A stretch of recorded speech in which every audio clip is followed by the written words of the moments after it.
see him. Oh, there he is, there. Got him.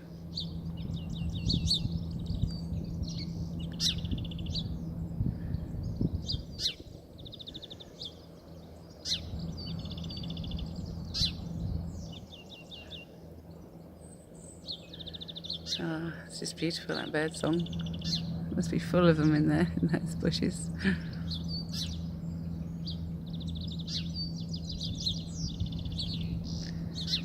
The pink cherry blossom is coming out everywhere. It looks beautiful this time of year.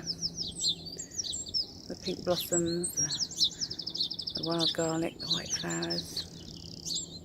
Bluebells are out in the woods. It's just lovely.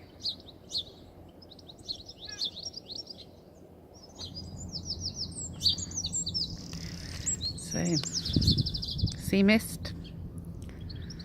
Sun's bright up there. Always lovely to have some sun here. So I'm going to read you the last chapter from this. I've actually doing this is a Parousia series now, so this is the next one going up on there, Book of Life. I've just put Love's Light, the poetry collection, up there.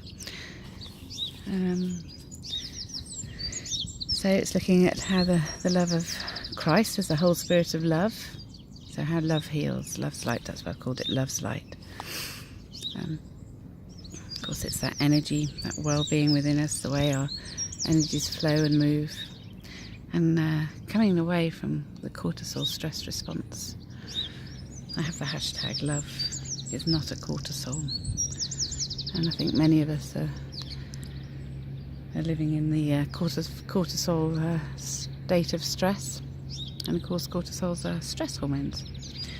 I know I certainly lived in it for a very long time. Thrived on coffee, stimulants, stress, until the point I had panic attacks, anxiety, too much to do, overwhelm, and couldn't cope. Thought I could get a pill from the doctor. Of course you can't get pills when you need to make changes in your life. So so I made a complete turnaround from the way that I was living out of accord and harmony with myself and with my love and my true desires, and had a lot of conscious realizations along the way. So I believe that the God of love, who creates love to become whole in us, the meaning of the names of God, and there is only one, are there to help us attain to health and well-being and to be the best that we possibly can. And we have to believe in that ourselves, that we can attain to that we can find that truth within us that sets us free and allows us to attain to living within our potential, really. In conclusion of how we work, how do we find love and happiness?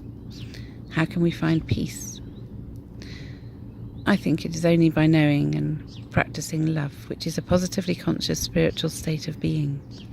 We can use love as a benchmark for measurement of behaviour to the greater good, which is the positive force of love, which is God, others and self, which means and is observing the requirements of the greater good of God, who is love. There is only one love. By keeping to the recommendation of love, God and others and self, and treating others as we like to be treated for positive love, then the old commandments are automatically encompassed by love, and these lead to faith, which is the assured expectation of the things hoped for, the evident demonstration of realities though not beheld. Hebrews 11. So, modern language would call that a goal setting. True faith is a positive belief in positive love with positive outcomes for good, for positive love. Keep in truth and reality.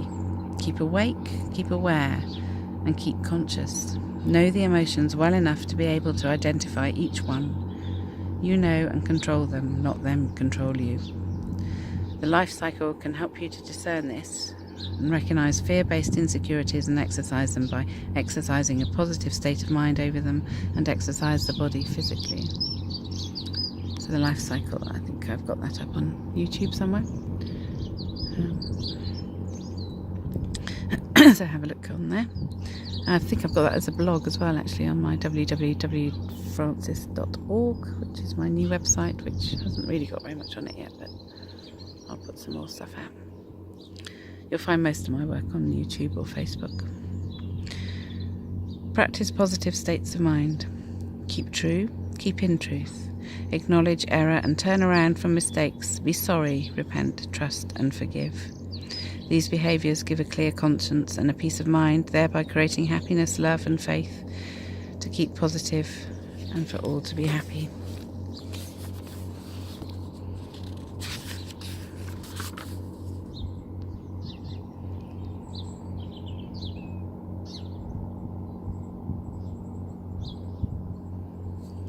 Let's see, mist is rolling in. So is this how the fulfilment of the new covenant that Jesus spoke of is accomplished? The new covenant is from the book of Jeremiah 31:33.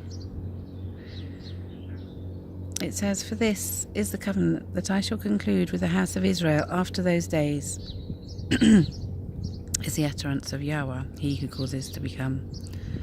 "I will put my law within them, and in their heart I shall write it, and I will become their God, and they themselves will become my people.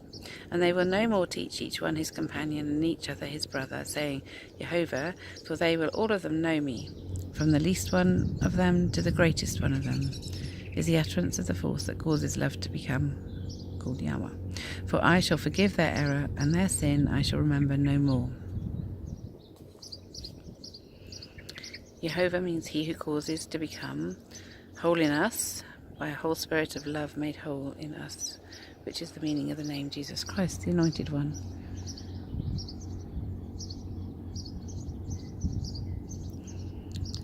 There is only one is the meaning of the Arabic word for God, Allah. It's also the first commandment. May this universal principle of God come to be made whole in us for healing for all nations. God willing in English, Inshallah in Arabic, Shalom, Namaste, peace and goodwill to all for healing of all nations. For happy and secure people who are sound in mind, stable emotionally, energized physically, united in attitudes and deeds for good. Each individual living for the love of the greater good, for love of others, and respecting the love of their self.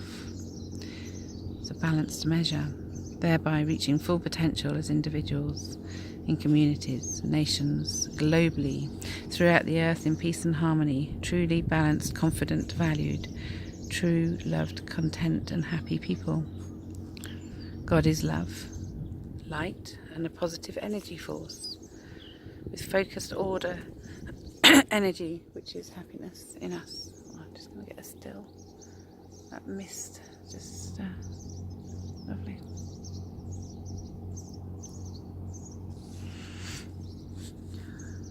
Truth never changes. Truth is totally stable.